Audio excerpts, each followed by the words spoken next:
Hey everyone, this is Emma with Adult Services, and I'm going to be teaching you guys how to make a pom-pom wreath out of hopefully some things you have lying around the house. So I don't know about you, but I've been having a lot of things delivered, so I have a lot of cardboard boxes lying around. And so what I did was I cut one into kind of a wreath shape. I have a ball of yarn, a pair of scissors, and I have a fork. So what you'll do is you'll unwind all of your yarn and you will start wrapping it around the fork.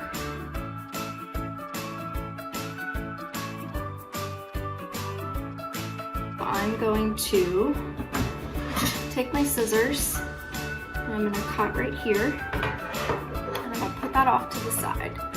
And now I'm going to cut another string and make it kind of long, maybe about a foot, depending on how comfortable you are with it.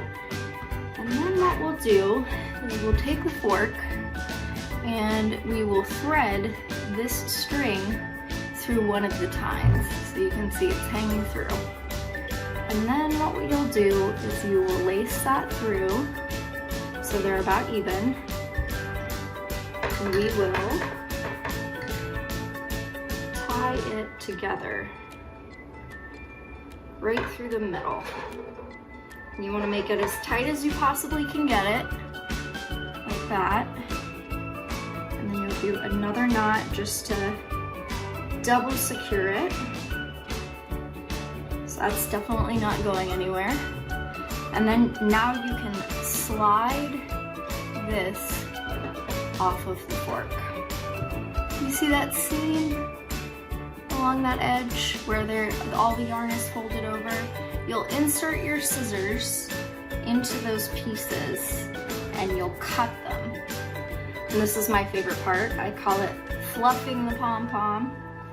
There's a couple little pieces, so you can trim your pom-pom, make it a little more rounded if you want, or you can just let the pom-pom go wild.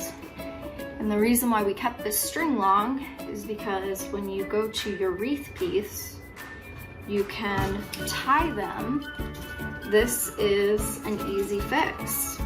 And another way that you can hide the wreath, not just the pom-poms, really smushing them in there, is you can take your yarn or even a thicker weight yarn or a more funky yarn and you can wrap it around the wreath itself, which adds a whole another layer of texture and color, and eventually they'll all be placed around the wreath and you will have a fun little spring wreath to put on your door or to give to a friend.